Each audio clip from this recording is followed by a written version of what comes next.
Hello, everyone. This is Dr. Everson looking at four different theories of creation that different Christians might embrace. Um, Maybe you're familiar with all of these. Maybe you're familiar with some of these. Anywho, I thought this might be useful for you all. Before we get into it, I thought I might just say something about the intellectual bluff or an intellectual bluff. Uh, Sometimes in debates, people can become firmly lodged in a position and they become frustrated or angry with people who might disagree with them. I've certainly been in this situation over all sorts of topics over the years.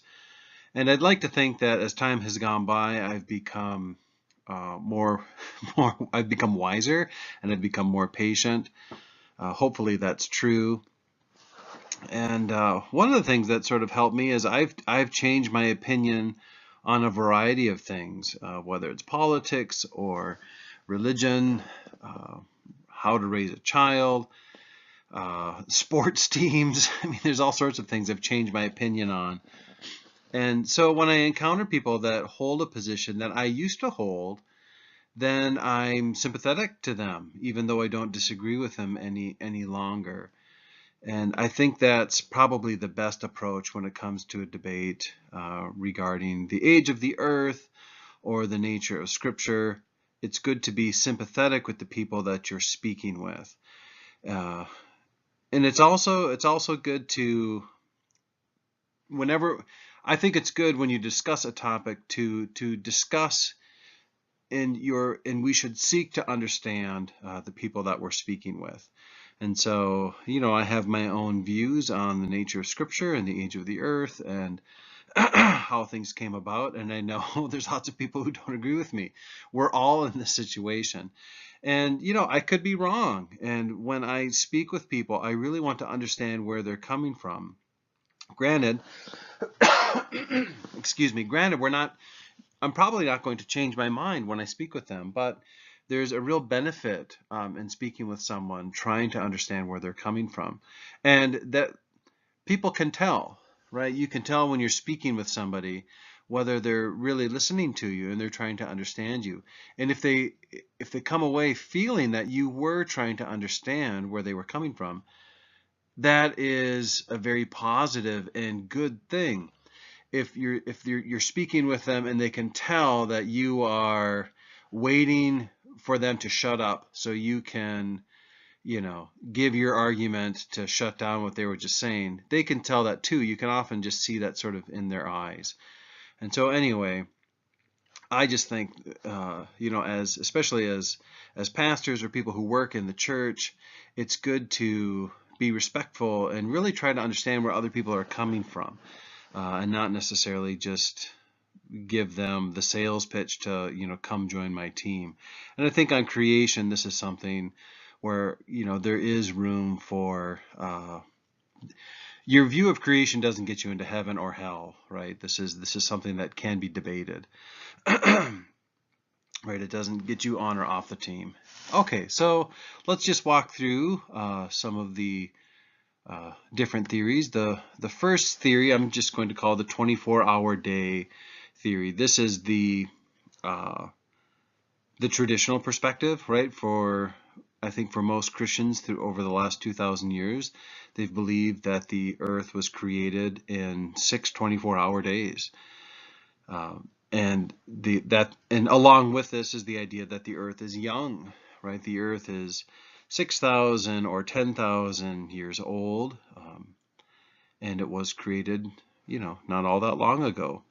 So Genesis chapter 1, we have 6 sequential days, and they are 24-hour days.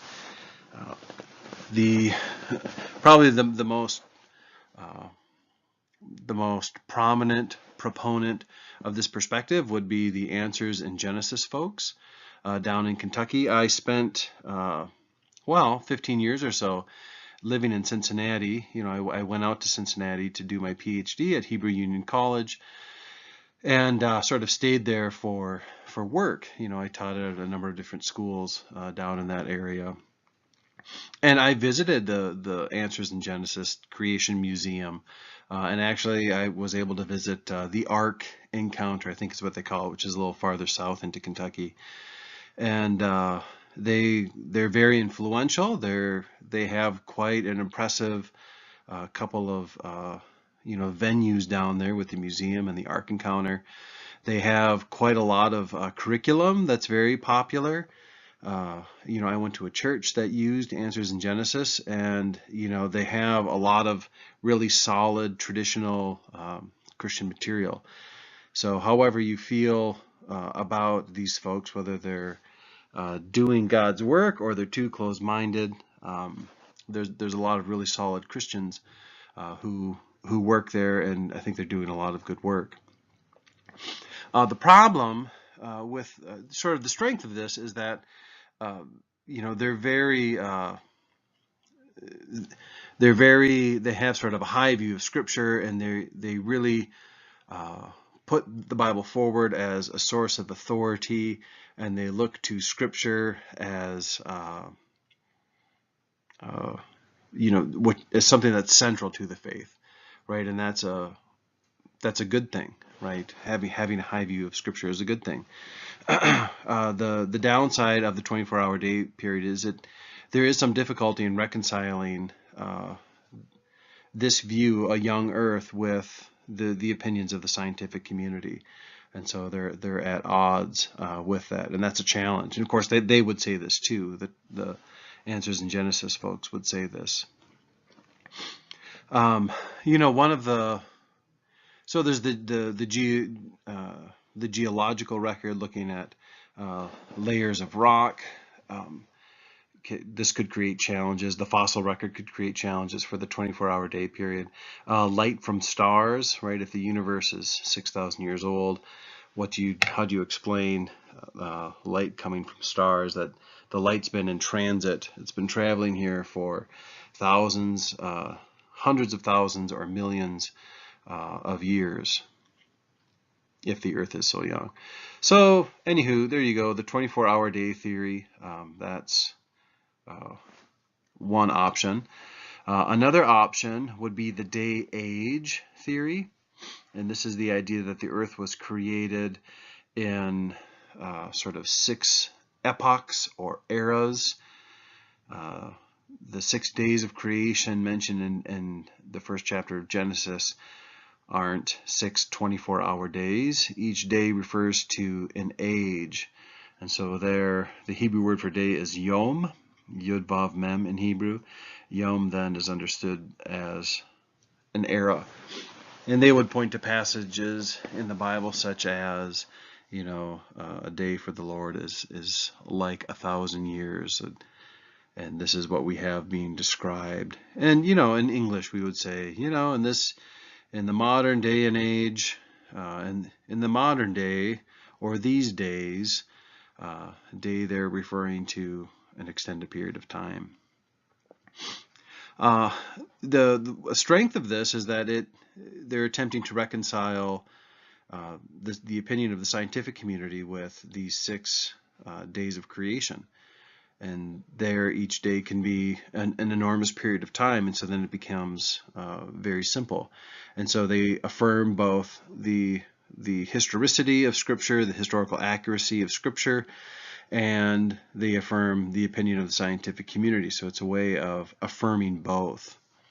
One problem with this is that it's difficult to fit the sequence of creation with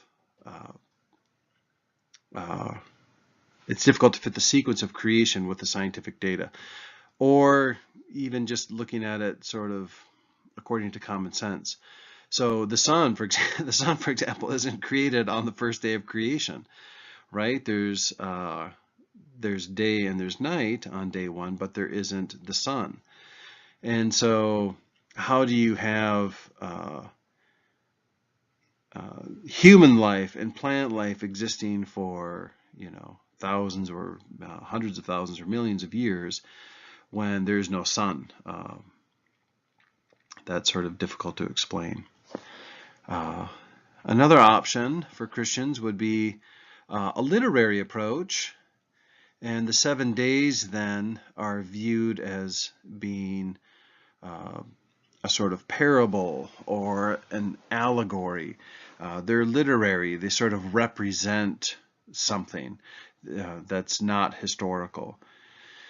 It becomes a literary structure. And so the narrative then says nothing about time explicitly. And let me just mention a couple of popular evangelical authors who get at this. And they've written quite a lot, and they're very thoughtful, and they're very much concerned about ancient Near Eastern literature and trying to place the Bible into its historical context. And so these are folks that actually are quite conservative in their theology, but they do have a literary approach to this. And the first would be John Walton. John Walton teaches at Wheaton. He's a very popular Old Testament scholar. He went to Hebrew Union College, and he does all of the ancient cuneiform and ancient Near Eastern literature. He's argued for these things in sort of mainline circles as well as in evangelical circles. But he has a couple of books, and probably the most accessible would be The Lost World of Genesis 1. I think that's what it's called. And I forget the publisher. If you Google it, you'll find it right away. And the phrase that sort of encapsulates his perspective would be functional ontology, which is kind of a mouthful. But ontology, of course, refers to being. What does it mean for something to exist? And so ontology, then the existence of the universe. What is the function for that which exists is what functional ontology would refer to. And all of that to say that for John Walton, the creation story is really a description of how God gives function and order to the universe. That's what the 7 days of creation are all about. He points out things. I have quite a lot of notes on this, but I won't share all of that with you. But just for an example, he would point out. Well, he draws a parallel between the Enuma Elish description of creation and the biblical account, and how they are very similar. And the description of Yahweh in Genesis is very similar to the description of Marduk in Enuma Elish, namely that God is the one who conquers creation, and then he conquers the chaos of creation and gives order to the chaos. And when that is done, God sort of sits on his throne and presides over creation. The earth is described as like a temple where God sits upon the throne and presides over the functioning universe. And of course, he wrote a couple of books going into all of this, so there's a lot there. So that would be one literary approach taken by an evangelical.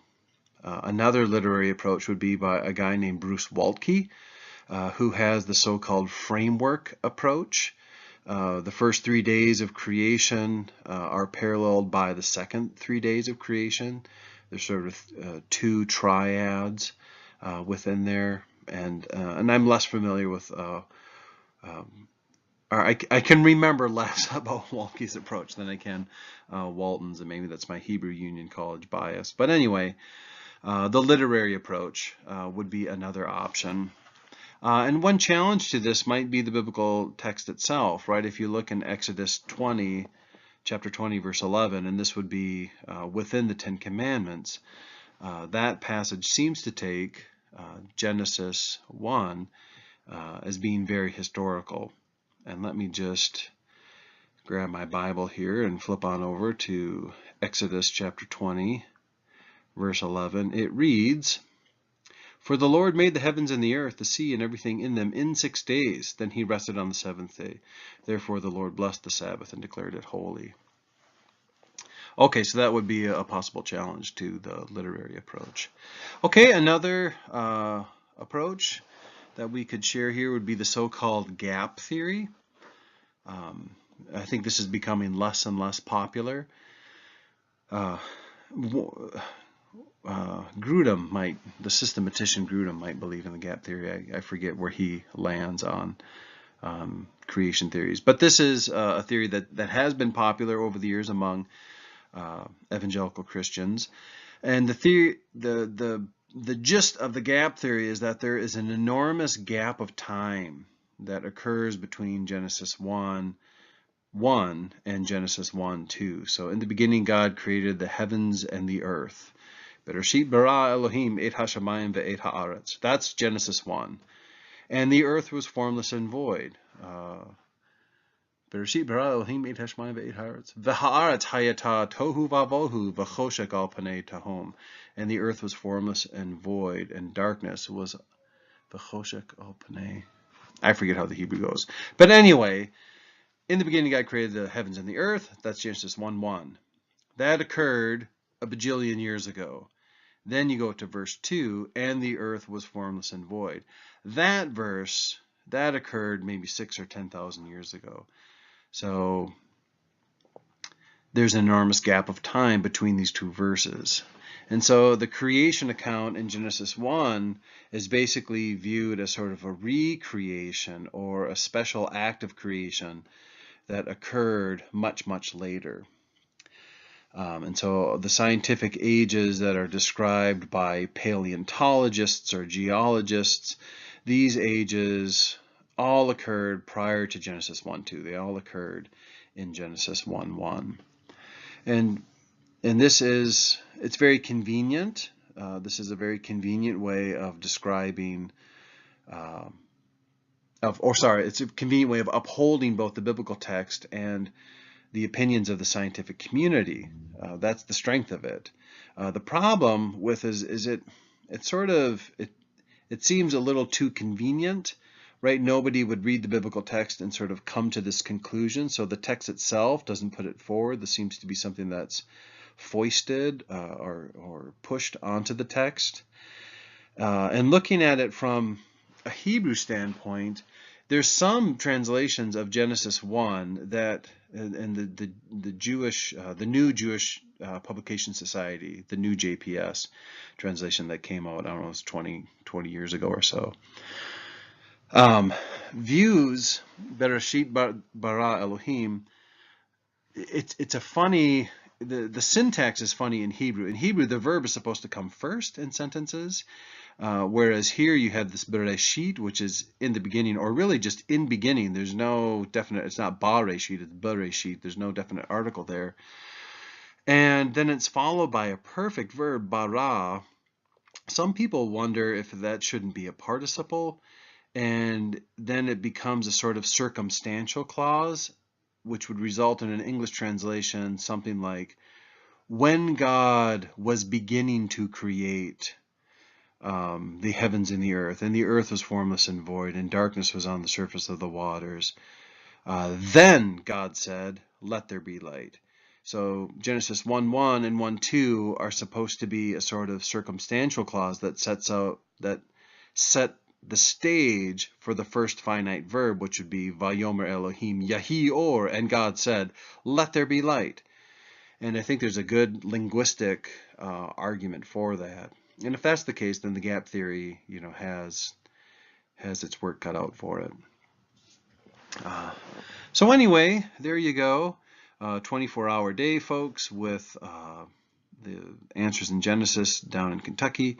You've got the day-age theory. You have the literary approach with folks like Walton and Waltke, and then you have the gap theory. Those are the four options. There are others as well, but these are, as I see it, kind of the four most popular. All right, well, I hope you have a great day, and we'll talk to you later.